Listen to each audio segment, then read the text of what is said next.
ইল্লা সাওম, রোজা ছাড়া। নবীজি বলেছেন রমজান মুবারকে কেউ যদি একটি নফল কাজ আদায় করে, একটি নফল ইবাদত করে, অন্য মাসের একটি ফরজ আদায় করার সওয়াব আল্লাহ পাক নামায়ে আমলে দিয়ে দিবেন। রমজান মুবারকে কেউ যদি একটি ফরজ আদায় করে, অন্য মাসের 70টি ফরজ আদায় করার মতো সওয়াব আমলনামায় আল্লাহ দিয়ে দিবেন। সুবহানাল্লাহ। এই মাস আমাদের সামনে, আল্লাহু আকবার বলি, আল্লাহু আকবার বলি, আলহামদুলিল্লাহ। এই পবিত্র মাস আমাদের সামনে। এই মাসে এত সওয়াব, নফল হয় ফরজের মতো, আর ফরজ হয় 70টা ফরজের মতো। এত সওয়াব কেন হইল? আমরা না খেয়ে থাকি সেই জন্য নাকি? বলতে পারেন কেন হলো? একটি কারণ, শাহরু রমাদান আল্লাযী উনজিলা ফীহিল কুরআন। সুবহানাল্লাহ বলবেন না? এই রমজান মাস হচ্ছে সেই মাস যে মাসে আল্লাহ রাব্বুল আলামিন কোরআনে কারীমকে নাজিল করেছেন। এই মাসের মধ্যে একটি রাত আছে, খায়রুম মিন আলফি শাহর, যে রাতটি 1000 মাসের চাইতে বেশি গুরুত্বপূর্ণ আল্লাহর কাছে। সুবহানাল্লাহ। একটি রাত 1000 মাসের চাইতে গুরুত্বপূর্ণ। 1000 মাস ক্যালকুলেটর দিয়ে হিসাব করলে দেখা যায় যে 1000 মাসে 83 বছর 4 মাস হয়। তাহলে তার অর্থ কি এই যে একটানা 83 বছর 4 মাস ইবাদত করলে যে সওয়াব হবে, এই রাত্রে ইবাদত করলে সেই সওয়াব হবে? হতে পারে, এরকম হতে পারে, কিন্তু ব্যাখ্যাটা কি? ব্যাখ্যাটা হচ্ছে এই, আরবিতে আলফুন শব্দ দিয়ে 1000 বোঝানো হয় না। আরবিতে যখন আলফুন বলা হয় তাহলে বোঝা যায় সংখ্যাধিক্য, বিপুল সংখ্যা, হাজার হাজার, হাজার হাজার, থাউজেন্ডস এন্ড থাউজেন্ডস। এইটাকে বোঝাবার জন্য আরবিতে ব্যবহার করা হয় আলফুন, হাজার হাজার। তাহলে আল্লাহ কি বুঝাতে চাচ্ছেন? আল্লাহ রাব্বুল আলামিন তিনি আয়াত দ্বারা বুঝাতে চান, এর ব্যাখ্যা হচ্ছে এই পৃথিবীর মানবতার কল্যাণের জন্য, এই পৃথিবীর মানুষের ভালাইয়ের জন্য, মঙ্গলের জন্য হাজার হাজার মাস ধরে এই পৃথিবীর মানুষের যে কল্যাণ হয় নাই, এই রমজান মুবারকে একটা রাত আছে যেই রাতে আল্লাহ রাব্বুল আলামিন মানবতার সেই কল্যাণ করেছেন। সেই কল্যাণ কি দিয়ে করেছেন? শাহরু রমাদান আল্লাযী উনজিলা ফীহিল কোরআন, কোরআন নাজিল করে পৃথিবীর মানুষকে সেই কল্যাণ আল্লাহ দিয়েছেন। সুবহানাল্লাহ। প্রতি রমজান মুবারকে হযরতে জিবরাইল আসতেন, হুজুরকে বলতেন, হুজুর আপনি তেলাওয়াত করেন, আমি শুনি, যতটুক নাজিল হয়েছে পড়েন। হুজুর পড়তেন, জিবরাইল শুনতেন, আবার জিবরাইল পড়তেন, হুজুর শুনতেন। এমনি করে করে যে বছর হুজুর ইন্তেকাল করবেন, হুজুরের জীবনের শেষ রমজান মুবারকে কোরআন নাজিল পরিপূর্ণ হয়ে গেছে। হযরতে জিবরাইল বলেন, হুজুর কোরআন তো নাজিল তামাম হয়ে গিয়েছে, এবার আপনি পুরা কোরআন পড়ে আমারে শোনান। হযরতে রাসূল পুরাটা পড়ে 30 পারা পড়ে শোনায় দিলেন, জিবরাইল শুনলেন। এবার জিবরাইল বলেন, হুজুর আমি তেলাওয়াত করতেছি, আপনি শুনেন। হযরতে জিবরাইল 30 পারা পড়লেন, হুজুর শুনলেন। আবার হযরত জিবরাইল বলেন, হুজুর এবার আবার আপনি পড়েন। হুজুর পড়লেন, জিবরাইল শুনলেন, আবার জিবরাইল পড়লেন, হুজুর শুনলেন। তার মানে হলো হুজুর যে বছর ইন্তেকাল করলেন, ওই বছরের রমজান মুবারকে হযরত জিবরাইল 2 বার পড়েছেন, হুজুর শুনেছেন, আর হুজুর 2 বার পড়েছেন, জিবরাইল শুনেছেন, যাতে করে একটা জের জবর, একটা আয়াত, একটা সেমিকোলন যেন বাদ না পড়ে যায়। শাহরু রমাদান আল্লাযী উনজিলা ফীহিল কুরআন, রমজানের পবিত্র মাসে আমি অবতীর্ণ হয়েছি। সুবহানাল্লাহ। যদি প্রশ্ন করা হয় রমজানে তো আসছো, কিন্তু প্রথম নাজিল হয়েছিল কোন সময়? ওটা কি দিন ছিল না রাত ছিল? কোরআন তার জবাবে বলে, ইন্না আনজালনাহু ফী লাইলাতিল কদর, কদরের পবিত্র রাতে আমি এই পৃথিবীতে আমার আগমন ঘটেছিল। যদি প্রশ্ন করা হয় বুঝলাম সবই, কেন নাজিল হয়েছে তুমি? এই পৃথিবীতে তোমার আসার উদ্দেশ্য কি? মূল কাজটা কি? এই প্রশ্ন যদি করা হয়, কোরআনে কারীম তার জবাবে বলে, শোনো কেন এসেছি। লিতুখরিজান নাসা মিনাজ যুলুমাতি ইলান নূর, আমার মিশন হচ্ছে গোটা বিশ্ব মানবতাকে পুঞ্জীভূত জমাট বাঁধা অন্ধকারের ভেতর থেকে টেনে বের করে আলোর সন্ধান দিতে, আলোর দিকে আনার জন্য আমি কোরআন নাজিল হয়েছি। আল্লাহ পাক আমাদের জন্য একটি পবিত্র মাস আমাদেরকে দিচ্ছেন, দান করেছেন, যে মাসটির নাম হচ্ছে রমাদান। রমাদান হচ্ছে রামদুন, রা মিম দত, রাম ধাতু থেকে উৎপত্তি, এর অর্থ হচ্ছে জ্বালানো, পুড়িয়ে দেওয়া, ভস্ম করে দেওয়া। রমাদান, রমজান মুবারকে যারা নাকি সিয়াম সাধনা করে, আত্মত্যাগ করে, অর্থাৎ তিতিক্ষা, ত্যাগ এবং তিতিক্ষা করে, রমজান মুবারকে আল্লাহ পাক যেভাবে রোজা চান ওইভাবে যারা রোজা রাখে, তাদের সমস্ত গুনাহ সমূহকে আগুন যেমন আবর্জনাকে জ্বালিয়ে দেয়, রোজা যদি সঠিকভাবে কারো হয় তাহলে তার গুনাহগুলিকে এইভাবে জ্বালিয়ে ভস্ম করে দেয়। সুবহানাল্লাহ ওয়া বিহামদিহি। এই রমাদান আমাদের সামনে। আমি আমার আলোচনার শুরুতে আমি আপনাদের খেদমতে আরজ করতে চাই যে মাসটির মধ্যে আমরা প্রবেশ করতে যাচ্ছি, দুটি জিনিস আমাদের সামনে এখন। একটি হচ্ছে আমরা মাহে রমজানকে ইস্তেকবাল করতে যাচ্ছি, মাহে রমজান আমাদের সামনে।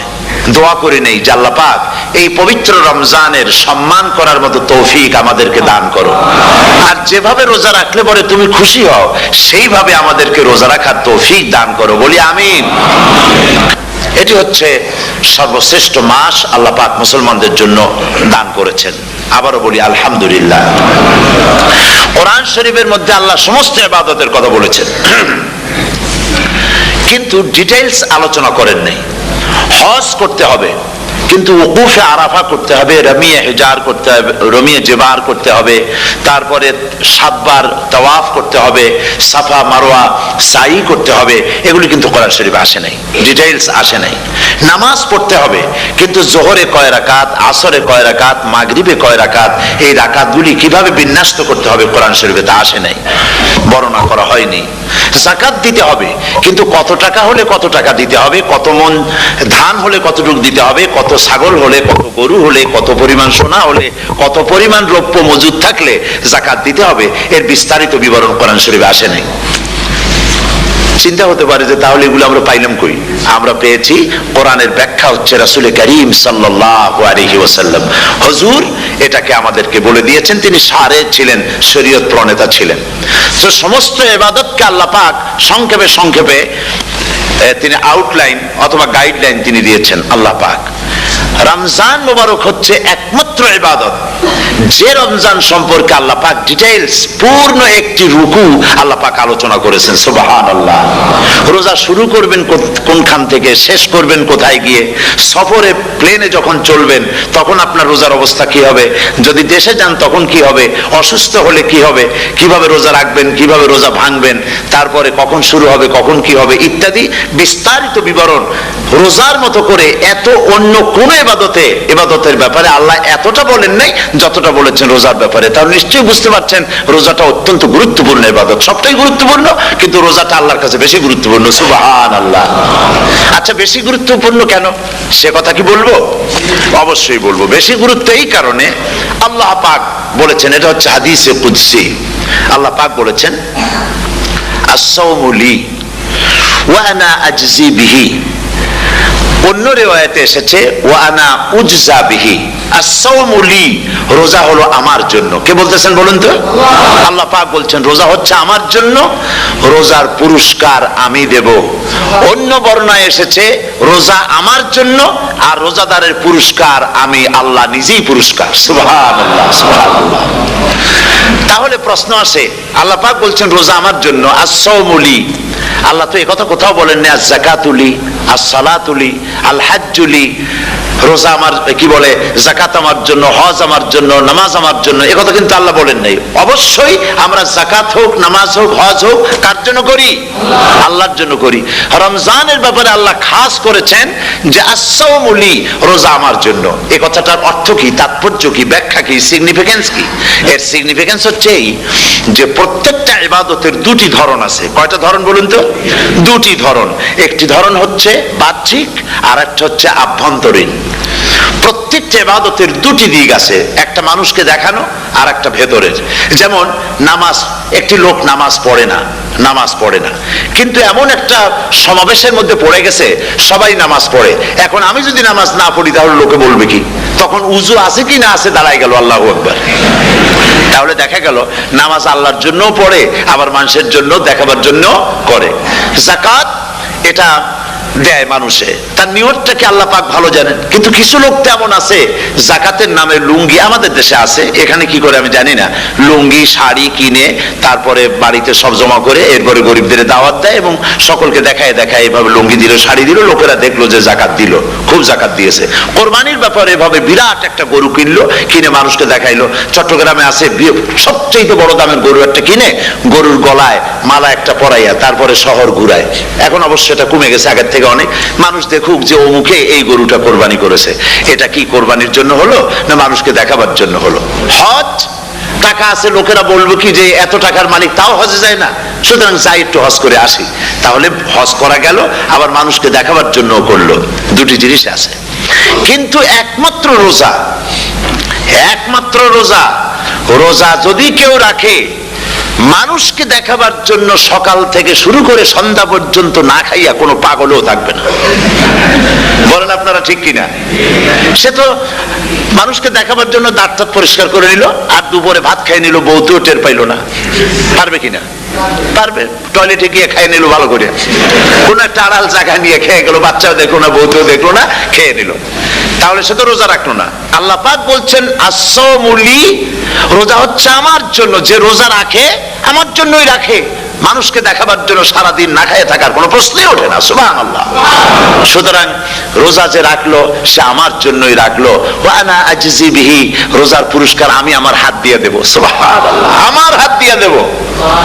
ম্যানেজার যদি বলে এই কাজগুলি করলে পরে বেতন, নির্ধারিত বেতন পাবা, আর এইটা যদি করো তাহলে বেতনটা আমি দেবো আমার হাত দিয়া, তাহলে এমপ্লয় যারা তারা বুঝতেই পারবে যে মালিক যখন নিজেই দেবে তাহলে ম্যানেজারের মতো দেবে না, মালিক মালিকের মতোই বড় করে দেবে। তো আল্লাহ পাক ফেরেশতাদের কাছে এটা রাখেন নাই, সব নাকি তোমরা লেখো গিয়া, আর রোজার সওয়াব আমার হাত দিয়ে আমি দেব। সুবহানাল্লাহ। এরপরে আল্লাহ পাক বলছেন, অন্য রেওয়ায়েতে এসেছে রোজা আমার জন্য, আর রোজাদারের পুরস্কার আর কিচ্ছু না, রোজাদারের পুরস্কার আমি আল্লাহ নিজেই পুরস্কার হয়ে যাব। সুবহানাল্লাহ। হাদিস শরীফে এসেছে রোজা রাখলে পরে ক্ষুধার কারণে, খালি পেটে থাকার কারণে টক্সিন জাতীয় এক প্রকারের গ্যাস তৈরি হয় পেটের ভেতরে, স্টমাকের মধ্যে, ফলে মুখে এক রকমের দুর্গন্ধের সৃষ্টি হয়। নবীজি বলেছেন রোজাদারের মুখের থেকে যে গন্ধ বের হয় আল্লাহ পাকের কাছে রোজাদারের মুখের গন্ধ মিস্ক আম্বারের চাইতে বেশি পবিত্র। আপনার মুখের গন্ধটাও আল্লাহর কাছে পবিত্র। রোজাদারের জন্য, রোজাদারদের জন্য জান্নাতের একটি দরওয়াজা খাস করে রাখা হয়েছে, যার নাম রায়্যান। এই দরওয়াজা রোজাদারদের জন্য, কেবলমাত্র রোজাদারেরা সেখান থেকে প্রবেশ করবে, আর কেউ প্রবেশ করতে পারবে না। এই রোজাদারদের সম্পর্কে আল্লাহ পাক বলেছেন, হাদিস শরীফে এসেছে, বুখারী শরীফের হাদিস, রাসূল করিম সাল্লাল্লাহু আলাইহি ওয়াসাল্লাম বলেছেন লিসায়েমে ফারহাতান, ফারহাতুন ইনদা ফিতরিহি ওয়া ফারহাতুন ইনদা লিকাই রাব্বিহি। রোজাদারের জন্য দুইটা খুশি। কয়টা খুশি বলুন তো? কে বলছেন? আল্লাহ রাসূল বলছেন রোজাদারের জন্য দুইটা খুশি। লিসাইমে ফারহাতান, দুটি খুশি।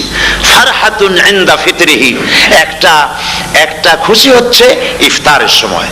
এই ফিতরিহিতে, এই ফিতরিহি দুটি কথা, এই একটি কথার দুটি ব্যাখ্যা হয়। একটা হচ্ছে ইফতারের সময়, ইফতারের কথা বলা হয়েছে, আর ঈদের কথাও এর মধ্যে বলা হয়েছে। ইফতারের সময় হলে একটা খুশি, আর একটা খুশি হচ্ছে ইনদা লিকাই রাব্বিহি, যখন রোজাদারের সঙ্গে আল্লাহ পাক দেখা করবেন তখন হবে আরেকটা খুশি। তার মানে হচ্ছে রোজাদারদের সঙ্গে স্পেশাল আল্লাহ রাব্বুল আলামিন সাক্ষাৎকারের ব্যবস্থা করবেন। সুবহানাল্লাহ।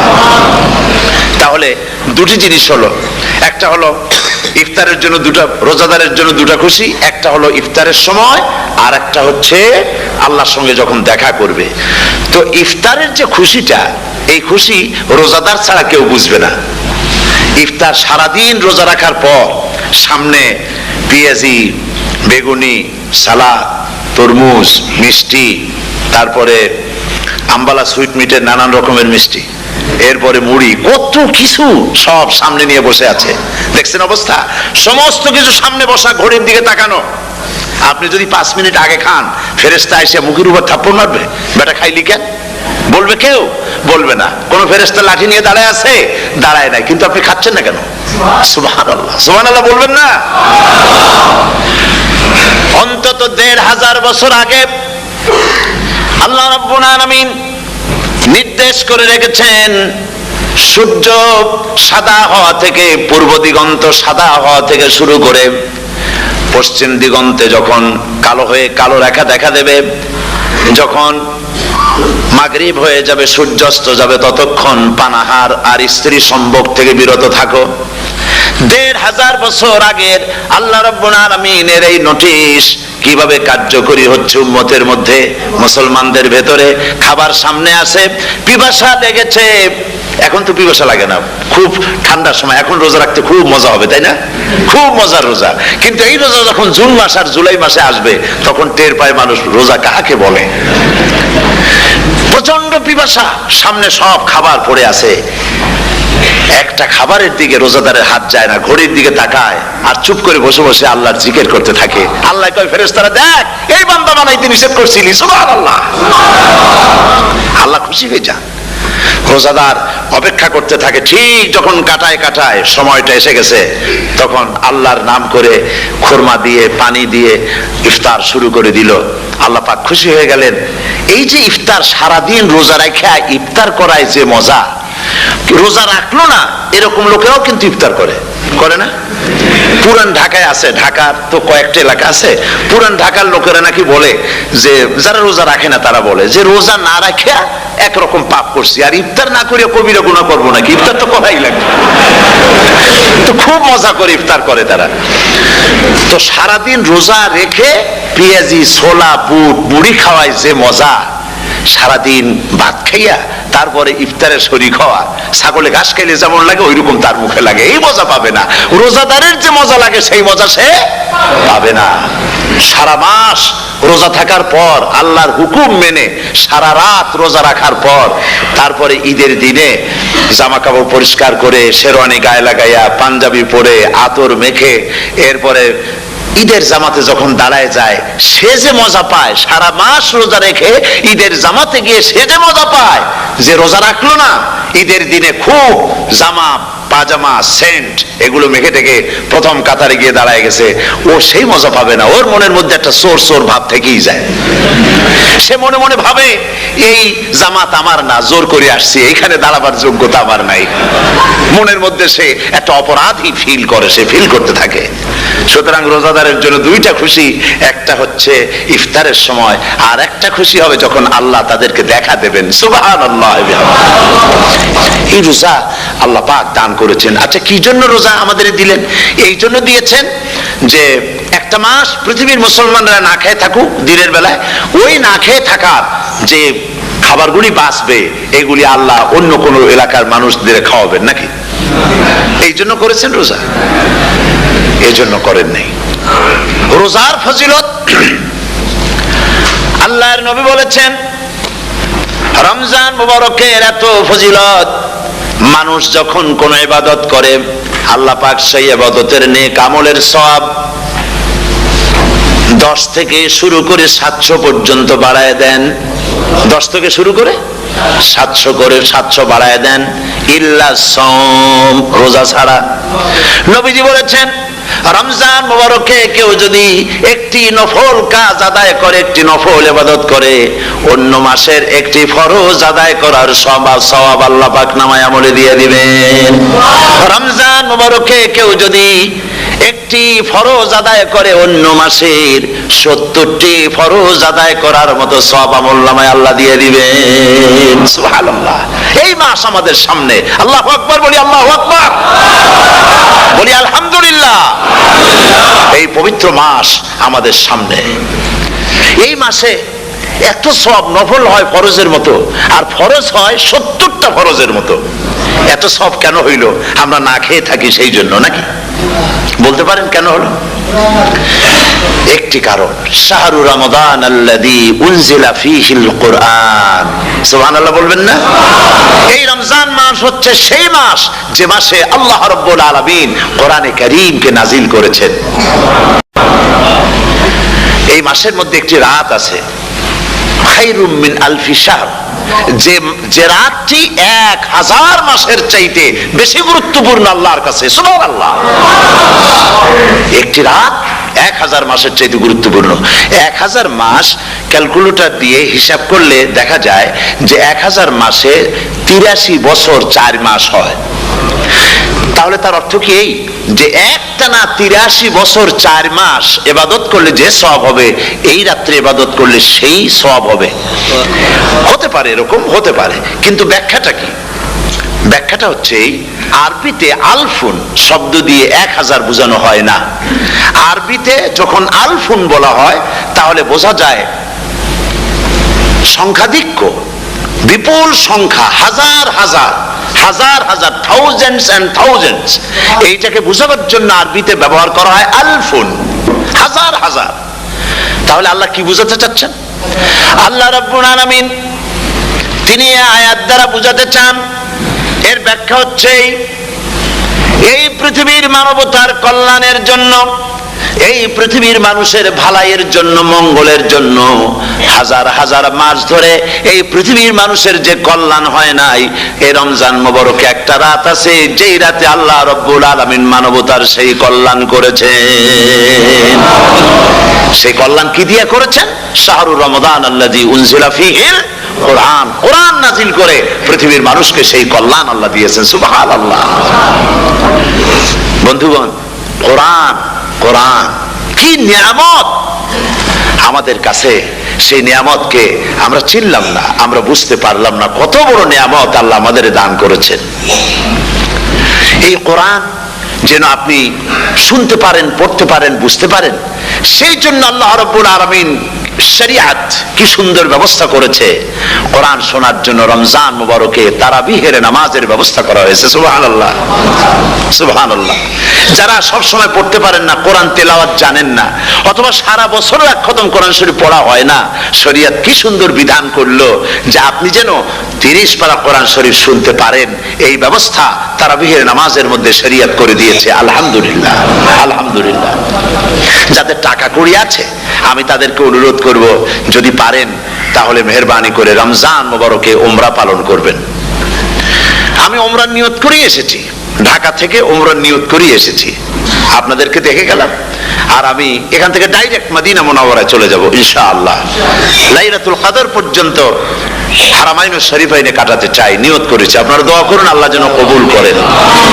কি মজা যখন আপনি হারামাইনুশ শরীফাইনে যখন তেলাওয়াত শুনবেন, আপনার কাছে মনে হবে যেন কোরআন শরীফ নাজিল হতেছে। সুবহানাল্লাহ। সেখানে তো নামাজের পরে হাত তুলে মোনাজাত করা হয় না, শুধুমাত্র রমজান মুবারকে বেতেরের নামাজের মধ্যে ইমাম সাহেব হাত তুলে মোনাজাত করেন। গত বছর রমজান মুবারকের লাইলাতুল কদরে আমি ছিলাম, গত কয়েক বছর ধরে আল্লাহ যাওয়ার তৌফিক দিয়েছেন দয়া করে।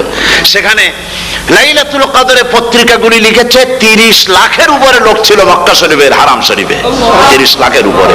যখন তেলাওয়াত হচ্ছে, মোনাজাত করতেছেন ইমাম সাহেব কাঁপতেছেন, মোনাজাত করতেছেন, কাঁদতেছেন, আর গোটা হারাম জুড়ে কান্নার রোল পড়ে গিয়েছে। কিভাবে কাঁদতেছে!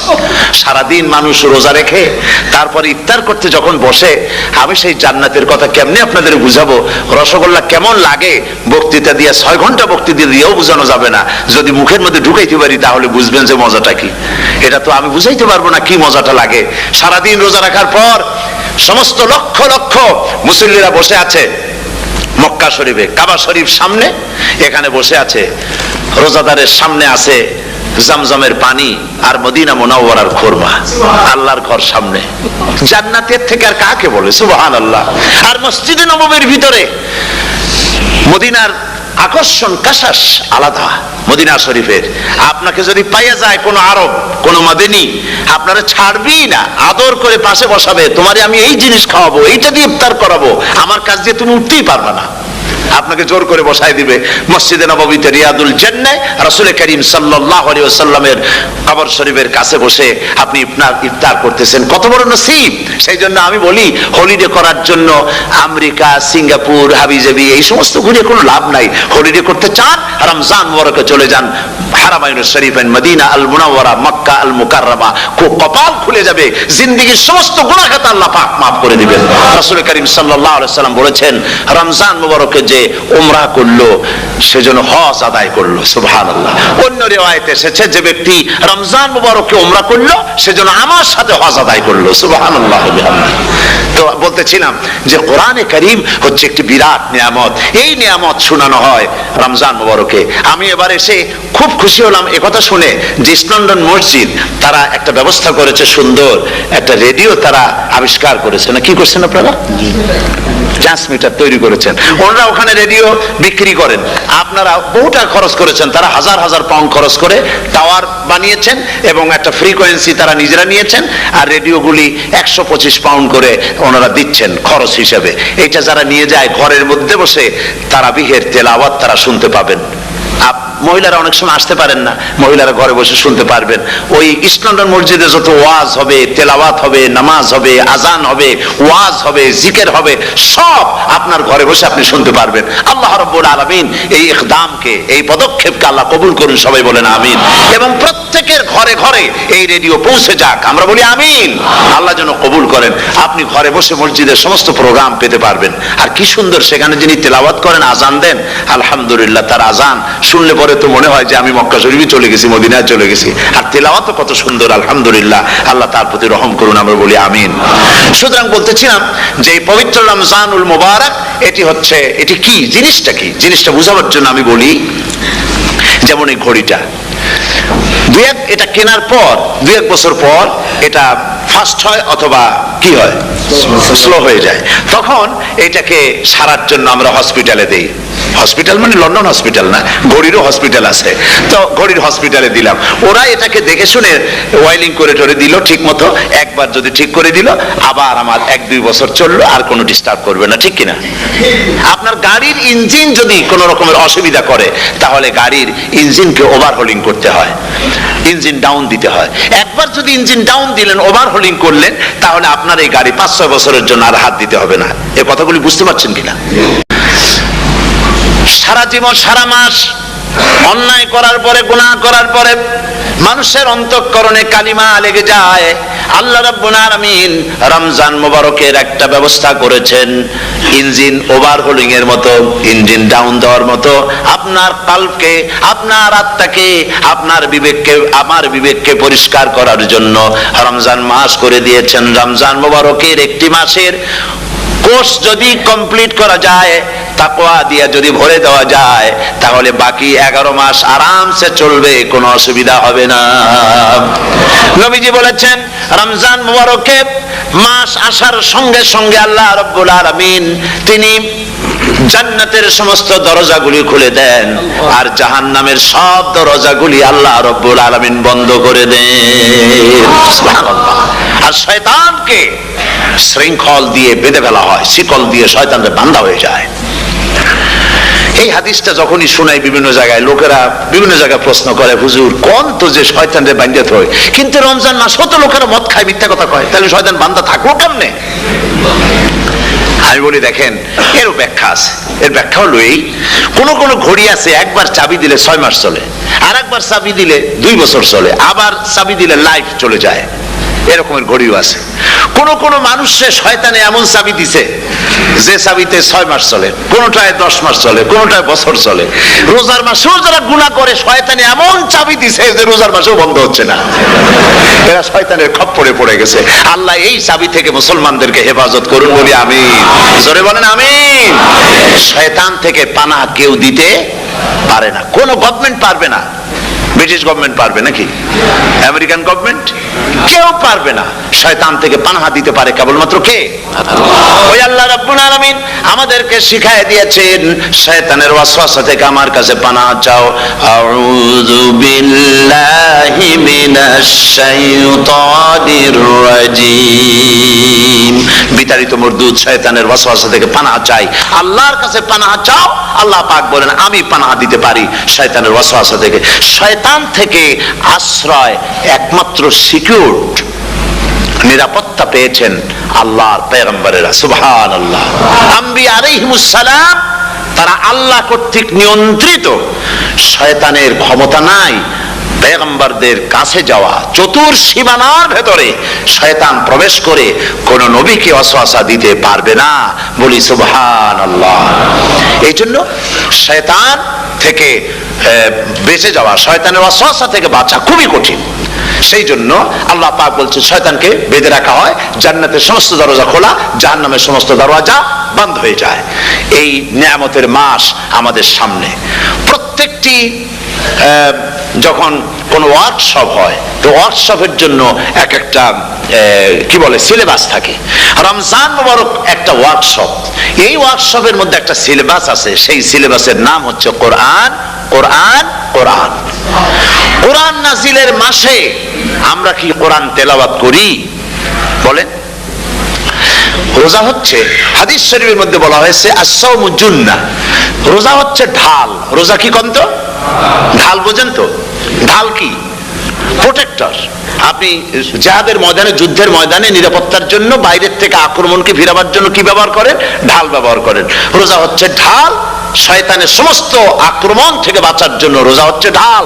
রোজার দিনে কেউ যদি আপনার সাথে ঝগড়া করে, তাহলে রাসূল বলেছেন তুমি বলো, তুমি ঝগড়ায় প্রবৃত্ত হবে না। তোমার সাথে যদি কেউ ঝগড়া করে, তুমি বলবে ইন্নী সাইম, আমি রোজাদার। আমি তোমার মতো ঝগড়া করতে আমিও পারি, আমি তোমার মতো গালাগালি দিতে পারি, কিন্তু আমি দেব না, ঝগড়াও করব না, গালিও দেব না, মারামারিও করব না, কারণ আমি রোজাদার। সুবহানাল্লাহ।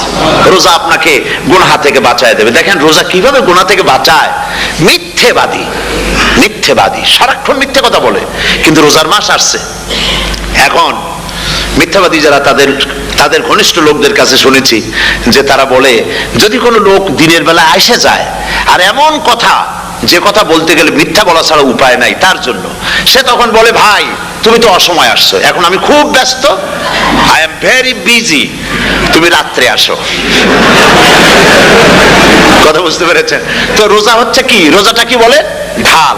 কোন মেয়ে লোকের দিকে চোখ পড়লো, আহা আমি তো রোজাদার, চোখকে সাথে সাথে নিচে নামায় ফেললো। গানের আওয়াজ আসলো, আমি তো রোজাদার, সে গানটা শুনলো না। কাজী সমস্ত গুনাহ থেকে বাঁচার জন্য রোজা একটা বিরাট হাতিয়ার। সুবহানাল্লাহ। এই মাসে আল্লাহ রাব্বুল আলামিন এই মাসটা, এই রোজাটা কেন দিয়েছেন? লাআল্লাকুম তাত্তাকুন, ইয়া আইয়ুহাল্লাযীনা আমানু কুতিবা আলাইকুমুস সিয়ামু কামা কুতিবা আলাল্লাযীনা মিন ক্বাবলিকুম লাআল্লাকুম তাত্তাকুন। হে বিশ্বাসীরা, তোমরা যারা ঈমান এনেছো, শোনো, আমি রোজাকে তোমাদের জন্য ফার্জ করেছি, যেমন করে ফার্জ করেছিলাম তোমাদের পূর্বপুরুষদের উপরে। রোজা শুধু আমাদের উপরে ফরজ হয়েছে তা না, আমাদের আগে যারা যেসব নবীরা আসছিলেন তাদের উপর রোজা কি ছিল? ফরজ ছিল। সুতরাং এই রোজা তোমাদের উপরে ফরজ, এই জন্য লাআল্লাকুম তাত্তাকুন, যাতে করে তোমরা কি হতে পারো? পরেজগার হতে পারো। কি হতে পারো? পরেজগার, মুত্তাকি হতে পারো, আল্লাহকে ভয় করতে পারো। একমাত্র আল্লাহর ভয় মানুষকে ভালো বানাতে পারে। একটা মানুষ জান্নাতে যাওয়ার জন্য, জাহান্নাম থেকে বাঁচার জন্য একটা জিনিস, কয়টা জিনিস বলেন? একটি জিনিস যদি ভেতরে থাকে তাহলে সমস্ত গুনাহ থেকে বাঁচতে পারে। আর একটি জিনিস যদি না থাকে তাহলে এমন কোন কাজ নাই পৃথিবীতে যা সে করতে পারে না। সেই কাজটার নাম কি? তাকওয়া। সবাই বলেন কাজটার নাম কি? তাকওয়া। যদি ভেতরে আল্লাহ পাকের ভয় থাকে, রব্বুল আলামিন আমাকে দেখছেন, তিনি আমাকে শুনতেছেন, এই ভয় যদি অন্তঃকরণের ভিতরে থাকে, তাহলে এই লোকটি কোনো গুনাহের কাজ করতে পারবে না, মিথ্যা বলতে পারবে না, ওজনে কম দিতে পারবে না, খাদ্যে ভেজাল দিতে পারবে না, শয়তানি বদমাশি করতে পারবে না। আর যদি এই জিনিসটির অভাব থাকে, যদি তাকওয়া না থাকে, তাহলে সমস্ত অন্যায় কাজ সে করতে পারবে। এই জন্য আল্লাহ রাব্বুল আলামিন বলেন, রোজা এই জন্য দান করেছে যাতে করে, রোজার মাস এই জন্য দিলাম, লাআল্লাকুম তাত্তাকুন, তোমাদের ভিতরে তাকওয়ার সৃষ্টি হয়। এই ওয়াজ আমি আপনাদের সামনে অনেকবার করেছি। হযরত ওমর রাদিয়াল্লাহু তাআলা আনহু রাতের বেলায় ঘুরতে ঘুরতে দেখেন এক বাড়িতে আলো জ্বলছে, শেষ রাত। এই রাত্রে বাড়িতে আলো জ্বলে কেন? ভাবলেন কোনো অসুখ বিসুখ হলো নাকি? তো উনি কাছে গেছেন, গিয়ে কান পেতে শুনতেছেন। বাড়ির মালিক বুড়ি তার যুবতী মেয়েকে ডেকে বলছে, মা ওঠো, তাড়াতাড়ি ওঠো। কেন? কয় যে সকাল তো হয়ে গেল, দুধ দই এনেছি, আমি দুধ এনে রাখছি, এখন তুমি পরিমাণ মতো সবটা পাত্রে পানি দিয়ে ভরে দাও, তাহলে ওজন বেশি হবে আর আমরা ভালো লাভ করতে পারবো। মেয়ে বলছে, মা তুমি বলো কি, এটা আমার দ্বারা সম্ভব না। কেন সম্ভব নয়? হযরত ওমর এক ফরমান জারি করেছেন। তিনি বলেছেন তিনি পানিতে দুধের মধ্যে পানি মিশাতে নিষেধ করেছেন। তাছাড়া রাসূল করিম সাল্লাল্লাহু আলাইহি ওয়াসাল্লাম খাদ্যদ্রব্যে ভেজাল দিতে নিষেধ করেছেন। কাজী হযরত ওমরের এই নির্দেশকে আমি অমান্য করতে পারবো না।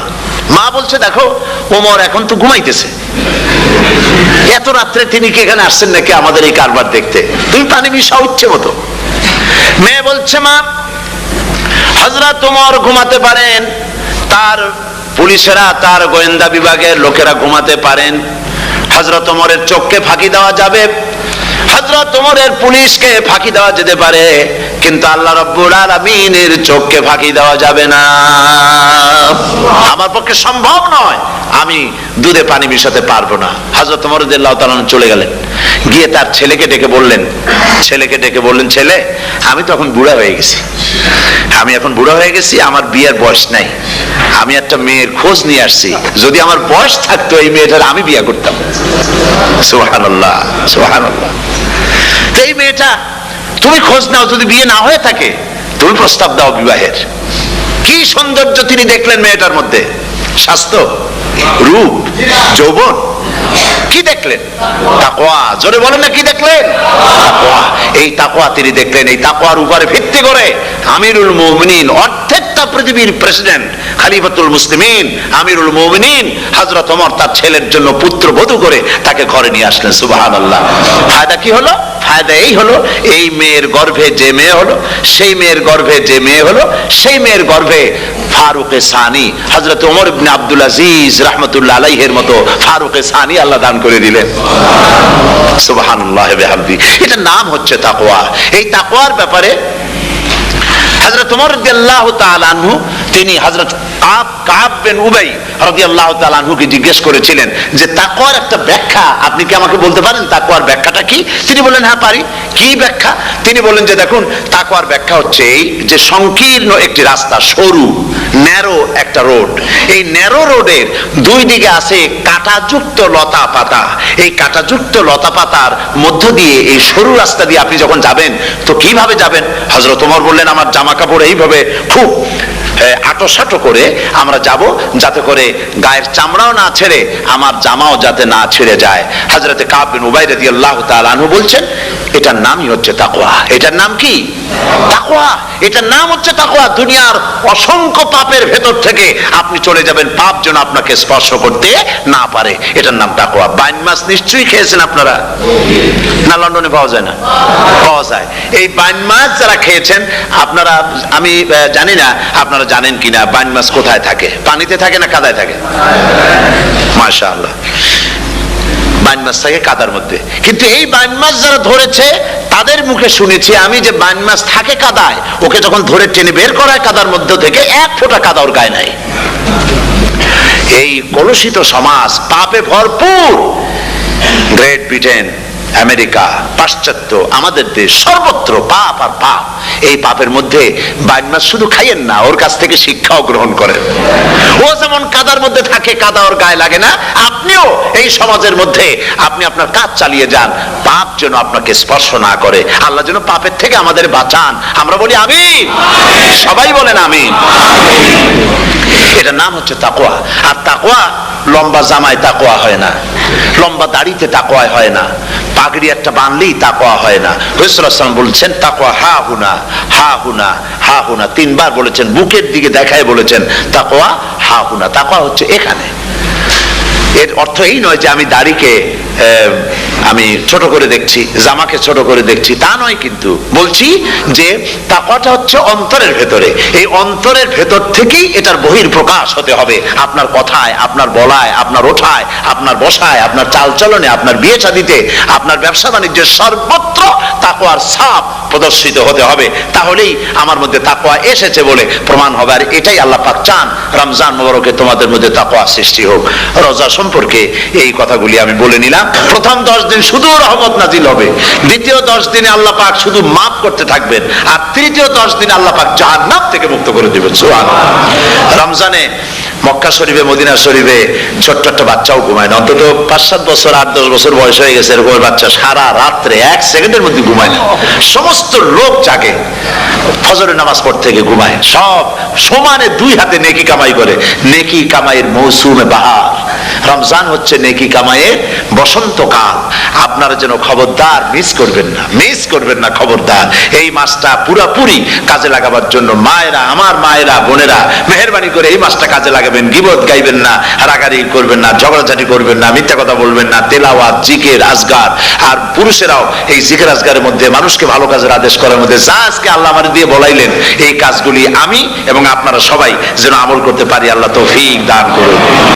আপনারা এই মোনাজাতের পরে যে যে এলাকায় গিয়ে জামাতে এশার নামাজটা আদায় করবেন, এখানে নামাজের কোনো ব্যবস্থা করা যায় নাই বলে আমরা দুঃখ প্রকাশ করছি। পাশে যেখানে মসজিদ পান, জামাতে এশার নামাজটা খবরদার আদায় করে নেবেন, নামাজ ছেড়ে দেবেন না, 5 ওয়াক্ত নামাজ সঠিকভাবে আদায় করবেন। আর মদের ব্যবসা যাদের আছে, মদের ব্যবসা ছেড়ে দেবেন। আর মদের চাকরি যারা করেন, সেখান থেকে চাকরি উঠাইয়া কোনো ভালো জায়গায় চাকরি করার জন্য চেষ্টা করবেন। জেনা, ব্যভিচার, নাচ, গান ইত্যাদি, তাস, পাশা, জুয়া, অন্যায় কাজে যাব না। আল্লাহ যেন কবুল করেন, বলেন আমিন, বলেন সবাই আমিন। এটাই কাজ। শিরক এবং বিদআতের বাড়ির কাছেও আমরা কেউ যাব না। এই তওবা করে খাঁটি মুসলমান হইতে হবে। আমরা কতদিন বাঁচবো জানি না, আল্লাহ পাক যেন আমাদেরকে ঈমানের সাথে রাখেন। যাদের মুখে দাড়ি নাই, আল্লাহ পাক তাদের মুখে দাড়ি লাগায় দিক, বলি আমিন। আপনারা চেষ্টা করেন রসুলের এই সুন্নতটা আমল করার জন্য। যেহেতু আমরা মারা যাবো, চিরদিন বাঁচবো না, তো আল্লাহ রসুলের কাছে কেমনে আমরা আমাদের চেহারা দেখাবো? জামায়, দাড়িতে, টুপিতে, পর্দায়, মেয়ে লোকদের পর্দা করার মধ্যে, সবটার মধ্যে রাসূলুল্লাহর সুন্নত যেন আমরা আমল করতে পারি, আল্লাহ যেন তৌফিক দেন। হুজুর বলেছেন, হুজুর তো কোন কলেজে পড়েন নাই, কি বলেন? কলেজে পড়েছেন? কোন কলেজে মাদ্রাসায় পড়াশোনা করেন নাই, অথচ আল্লাহ নবী বলেছেন ইন্নামা বুইস্তু মুআল্লিমান, আমি শিক্ষক হিসাবে দুনিয়ার বুকে প্রেরিত হয়েছি। লেখাপড়া কোথাও করেন নাই, অথচ হুজুর বলছেন আমি শিক্ষক। অর্থাৎ গোটা পৃথিবীর সর্বকালে সর্বযুগের মহান শিক্ষক হচ্ছেন মুহাম্মদ রাসূলুল্লাহ সাল্লাল্লাহু আলাইহি ওয়াসাল্লাম। শিক্ষা তার মধ্যে পরিপূর্ণ ছিল, আল্লাহ তাকে শিখিয়েছেন, সব কথা তিনি বলেছেন, জ্ঞানের কোনো অভাব তার কাছে ছিল না। তবে হ্যাঁ, অনেকে বলে যে মুহাম্মদ সাল্লাল্লাহু আলাইহি ওয়াসাল্লাম হচ্ছেন সেই পুরানা মধ্যযুগীয় ব্যাপার স্যাপার। ওই মধ্যযুগীয় কোনো কথা আজকের যুগে চলতে পারে না, এটা হলো জ্ঞান বিজ্ঞানের যুগ। আমরা কিছু মঙ্গল গ্রহে যাব করতেছি, চাঁদ দখল করে ফেলেছি, সেই কবে চাঁদে পতাকা উড়ায় ফেলেছি, বাড়িঘর বানাবার জন্য ইট, সিমেন্ট, রড সবকিছু পাঠাবার ব্যবস্থা হচ্ছে চাঁদে। আর মঙ্গল গ্রহে তো আমরা যাব করছি। মুহাম্মদ সাল্লাল্লাহু আলাইহি ওয়াসাল্লাম কি চাঁদে নেমেছেন কখনো? এগুলি বেকুবদের প্রশ্ন। কাদের প্রশ্ন? বেকুবদের প্রশ্ন। আর মিয়া, তোমার বিজ্ঞান তো গেছে শুধু চাঁদে। চাঁদ কত দূর? মাত্র 2,32,000 মাইল দূরে। চাঁদ মাত্র 2,32,000 মাইল দূরে একটি উপগ্রহ মাত্র। পৃথিবীর সবচাইতে নিকটতম প্রতিবেশী, নিকটতম উপগ্রহ হচ্ছে চাঁদ। দৃষ্টান্ত দিতে গিয়ে আমি ওই ছোট্ট স্টোরিটি বুঝাবার জন্য মানুষের সামনে বলি। একবার এক স্বামী আর স্ত্রী দুজনে ঝগড়া লেগেছে, স্বামী স্ত্রীর ঝগড়ায় বেচারা স্বামী দুর্বল হয়ে গেছে, স্বামীর স্ত্রীর সামনে আর পেরে উঠছে না পারিয়া শেষ পর্যন্ত বলল, ঠিক আছে, তোমার মতো দাজ্জাল মার্কা বউর সাথে আমি আর থাকবো না, আমি চললাম, আমি এবার বিদেশেই চলে যাব, দেশেই থাকবো না।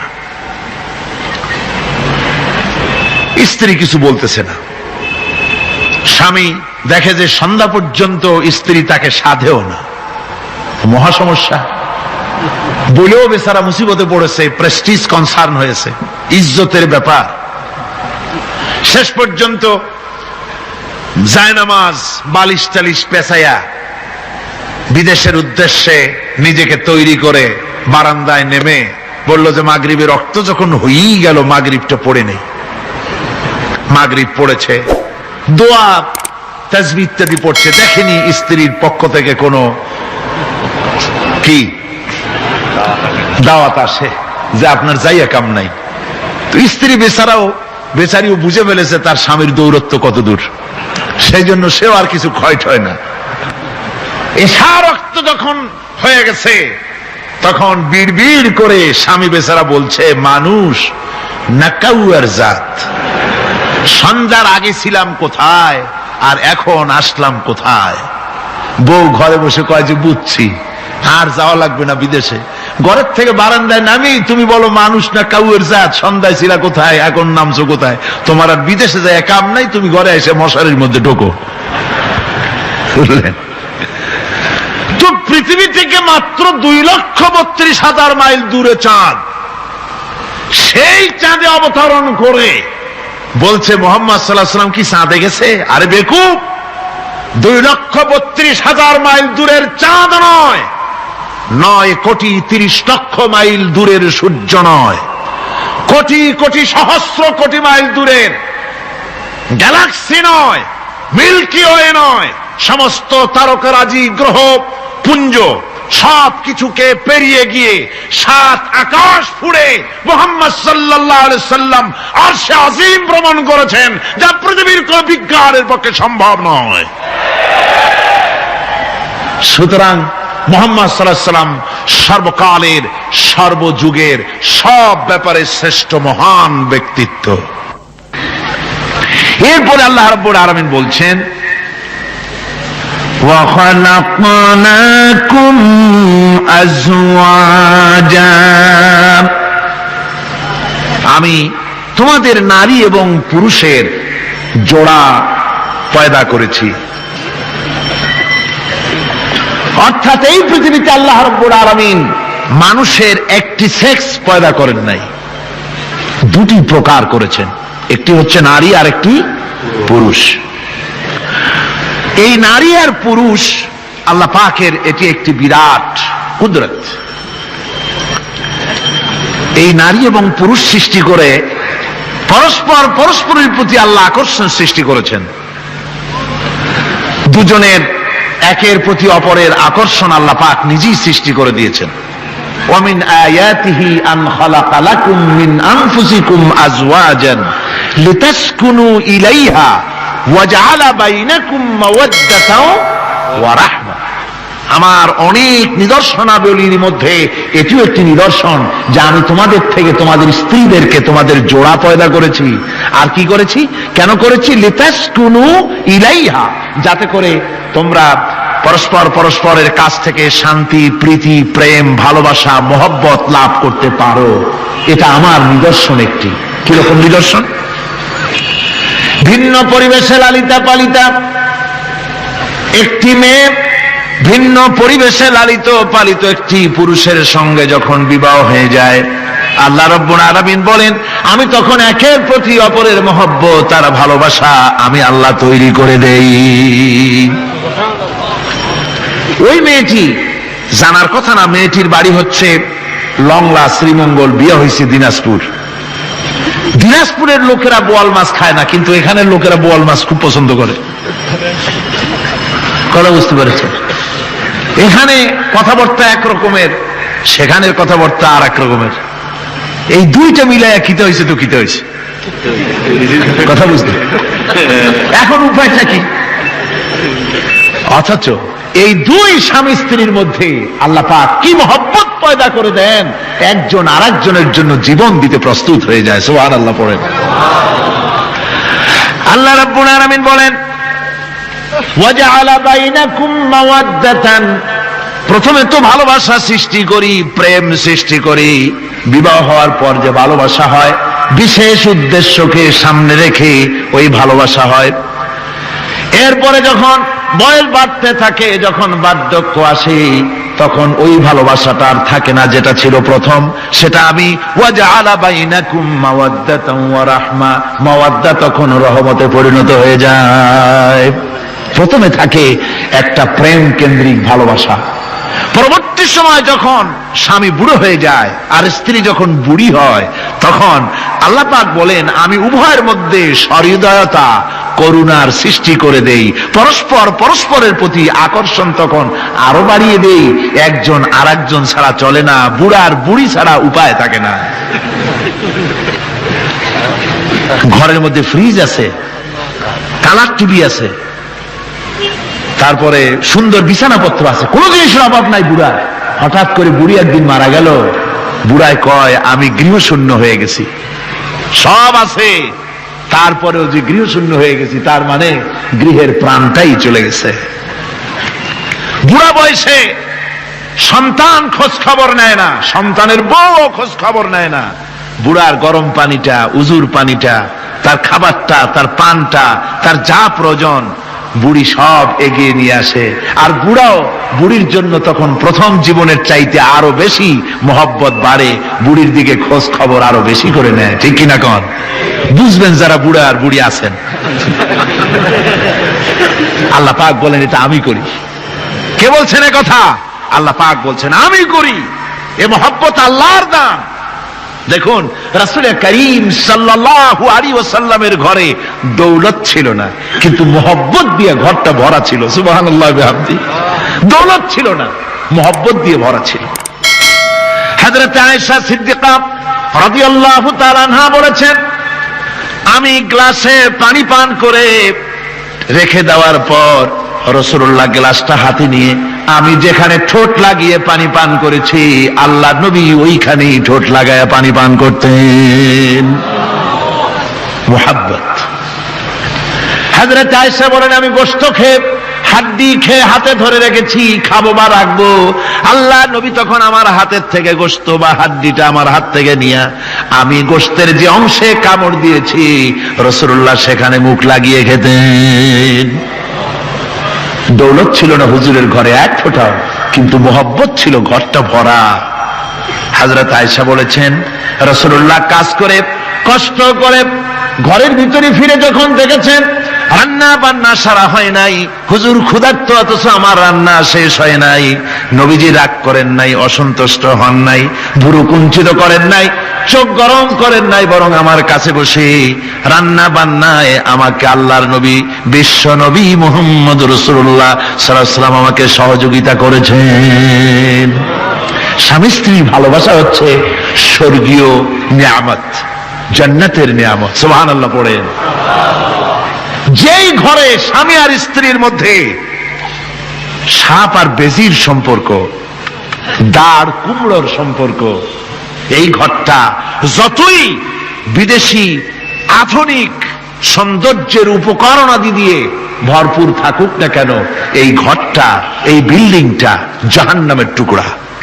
ঠিক না? আর স্বামী স্ত্রীর যদি ভালোবাসা থাকে, তাহলে ঘরটা যদি কুড়ে ঘর হয়, তারপরেও সে ঘরটা হচ্ছে একটা জান্নাতের টুকরা। অনেক স্ত্রী আছে স্বামীর সাথে মহব্বত নাই, উল্টো পাল্টা কারবার। ওই রকম এক স্বামীর কাছে খবর আসছে যে আপনি তো এই গ্রামের মাতবাড়ি করেন, বিচার আচার করতেছেন, আপনার বউ তো গোসল করতে গিয়ে পড়ে গেছে নদীর মধ্যে। তো লোকটা দৌড় দিয়েছে, দৌড়ে গেছে, যায় কয় যে কোন জায়গায় পড়ছে, কয় যে এইখানে পড়ছে। লোকটা তখন জোয়ারের পানি যাচ্ছিল এইদিকে, লোকটা দৌড় দিছে উল্টা দিকে। লোকেরা কয় যে মিয়া তোমার বউ পড়েছে এইখান থেকে জোয়ারের পানি এদিকে যায়, তুমি উল্টা দৌড়াও কেন? মাতবার বলছে যে দেখো এটা হচ্ছে আমাদের ইন্টারনাল অ্যাফেয়ার্স, এটা বুঝবে না। এই স্ত্রী সারাটি জীবন আমার উল্টা চলেছে। আমি যদি বলেছি 100, সে বলেছে 335। আমি যদি বলেছি এখন দিনের 12টা, সে বলেছে এখন রাত 3:35। সম্পূর্ণ উল্টা সারা জীবন যে চলেছে। সে যে নদীতে পড়ে জোয়ারে গেছে আমি তা বিশ্বাস করি না, উল্টাই গেছে। এই রকমের এক শ্রেণী আছে, স্বামী উল্টা থাকে, স্ত্রী উল্টা থাকে, এরকমও হয়। সুতরাং স্বামী এবং স্ত্রীর মধ্যে মহব্বত আর ভালোবাসা এটি মাবুদের একটি বিরাট নিয়ামত। অন্যের স্ত্রীর দিকে তাকালে কান ভরে, খারাপ নজরে তাকালে জেনার গুনাহ হবে, হাত দিয়া ধরলে কাম ভাবে জেনার গুনাহ হবে। কিন্তু কোন স্বামী যদি তার স্ত্রীর দিকে প্রেম ভরে ভালোবাসা ভরে তাকায়, আর স্ত্রীর হাতকে প্রেম আর ভালোবাসার সাথে যদি স্ত্রীর হস্ত ধারণ করে, কিতাবে এসেছে স্বামী এবং স্ত্রীর উভয়ের সগীরা গুনাহ আল্লাহ রাব্বুল আলামিন মাফ করে দেন। আল্লাহ পাক বলছেন, আমি তোমাদের থেকে তোমাদের জোড়া, তোমাদের স্ত্রীদেরকে পয়দা করেছি এবং পরস্পর পরস্পরের প্রতি ভালোবাসা এবং মহব্বত সৃষ্টি করে দিয়েছি। আজকে কথা উঠেছে সমাজে, আজকে কথা উঠেছে নারীর অধিকার নিয়ে। বলা হচ্ছে ইসলাম নারীকে, নারীর অধিকার ক্ষুণ্ণ করেছে। বলে না? বলে কিনা বলেন? আমাদের দেশে এই জন্য নারী পক্ষ, নারী সমাজ, নারী আন্দোলন পরিষদ, তারপরে এরকম অনেক আন্দোলন তারা বানিয়েছে।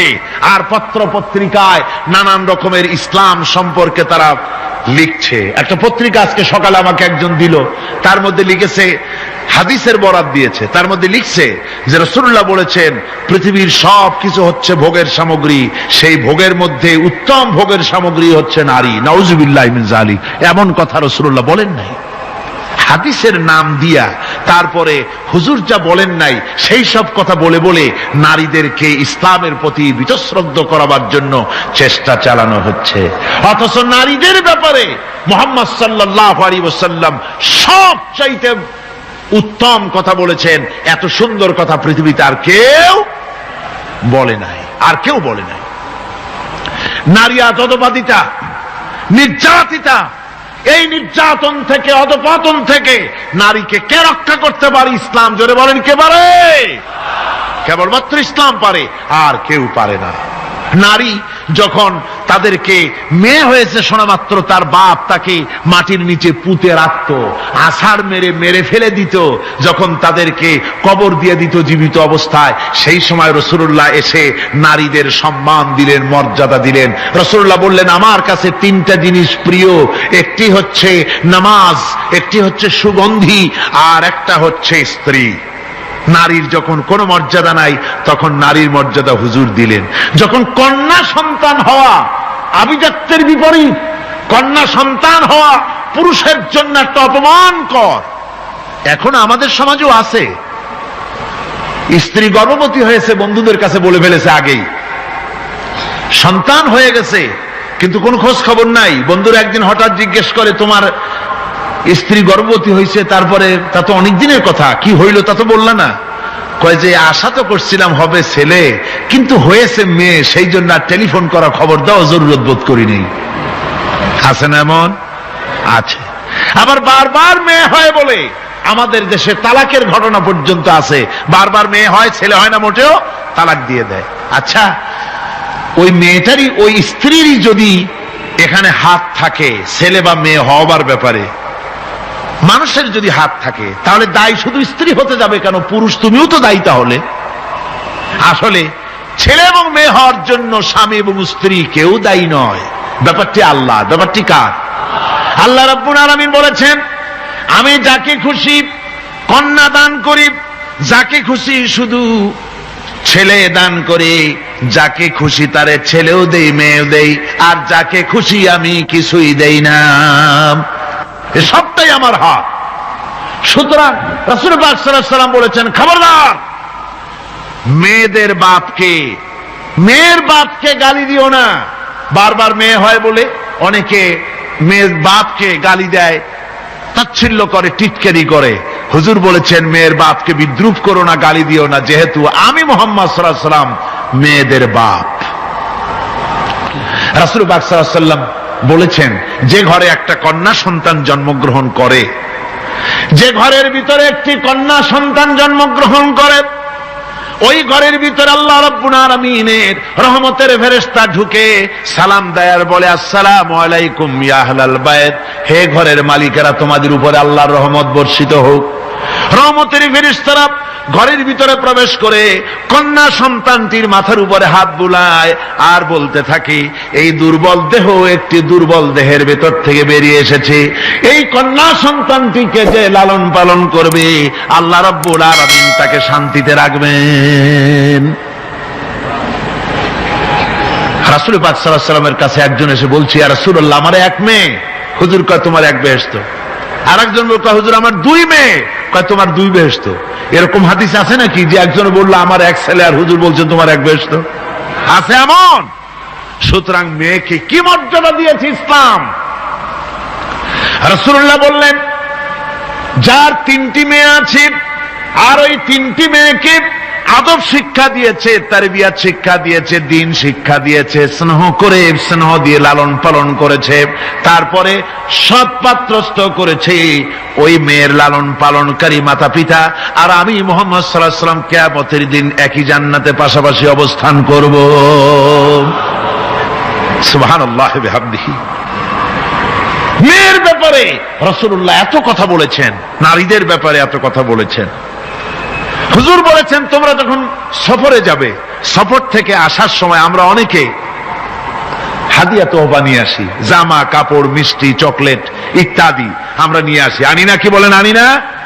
আল্লাহর নবী বলেছেন বাইরের থেকে সফর থেকে বাজার থেকে হাদিয়া তোহফা ঘরের জন্য জানবে, এনে যখন তোমরা তা দেওয়া শুরু করবে সর্বপ্রথম মেয়ে থেকে দেওয়া শুরু করবে, মেয়েকে আগে দাও। হুজুর সাল্লাল্লাহু আলাইহি ওয়াসাল্লাম তার কলিজার টুকরা মেয়ে ফাতেমাকে মহব্বত করতেন, এত মহব্বত করতেন কোন দিকে যাওয়ার আগে সকলের সঙ্গে দেখা করে শেষে দেখা করতেন হযরত ফাতেমার সঙ্গে, আবার সফর থেকে ফিরে এসে সর্বপ্রথম তিনি দেখা করতেন হযরত ফাতেমা রাদিয়াল্লাহু তাআলা আনহার সঙ্গে। একবার হযরত আলী এবং হযরত ফাতেমার মধ্যে মনোমালিন্য হলো, হুজুরের মুখটা মলিন হয়ে গেল, রাসূল পাকের মুখ মলিন হয়ে গেল। হুজুর সাল্লাল্লাহু আলাইহি ওয়াসাল্লাম ঘরের মধ্যে প্রবেশ করলেন, হযরত আলীর ঘরে হযরত ফাতেমা এবং আলীকে এক জায়গায় বসালেন। কিছুক্ষণ পর হুজুর বেরিয়ে এলেন, হুজুরের মুখে হাসি। সাহাবা ইকরাম বললেন হুজুর একটু আগে আপনার মুখ মলিন দেখেছি, এখন খুব উৎফুল্ল মনে হচ্ছে। হুজুর বলছেন আমি তাদের মধ্যে মনোমালিন্যটা দূর করে দিয়ে এসেছি। ফাতেমা আমার কলিজার টুকরা, যে ফাতেমাকে ব্যথা দেয় সে আমি মুহাম্মদ সাল্লাল্লাহু আলাইহি ওয়াসাল্লামকে ব্যথা দেয়। রাসূল পাক সাল্লাল্লাহু আলাইহি ওয়াসাল্লাম কন্যাদেরকে এভাবে মর্যাদার কথা বলেছেন। এই কন্যা আস্তে আস্তে যখন বড় হয়ে যায়, যখন বধূ হয়, বধূ হিসেবে তার মর্যাদা ইসলাম কতখানি দিয়েছে, রাসূল পাক সাল্লাল্লাহু আলাইহি ওয়াসাল্লাম কতখানি দিয়েছেন আপনারা লক্ষ্য করেন। হাদিস শরীফ পড়া নাই জানা নাই বলে আজকে এক শ্রেণীর নারীরা তারা কমিউনিস্টদের খপ্পরে পড়ে, সমাজতন্ত্রের খপ্পরে পড়ে, নাস্তিকদের খপ্পরে পড়ে গোটা মহিলা সমাজকে চেষ্টা করতেছে ইসলাম থেকে দূরে সরাবার জন্য, ঠিক কিনা কও? হযরত আয়েশা বলেছেন আমি যখন ঘরে কাজ করতেছি, হুজুর বাইরের থেকে এসে দেখেছেন আমার রান্না করতে দেরি আছে, খাবার দাবার এখনো রেডি হয় নাই, হুজুর ক্ষুধার্ত, কিন্তু হুজুর ভুরু কুঞ্চিত করেননি, হুজুর বিরক্ত হননি, হুজুর আমাকে গালমন্দ করেননি, আমার কাছে বসে তিনি আমার রান্নার সহযোগিতা করেছেন। সুবহানাল্লাহি ওয়া বিহামদিহি, জোরে বলেন সুবহানাল্লাহি ওয়া বিহামদিহি।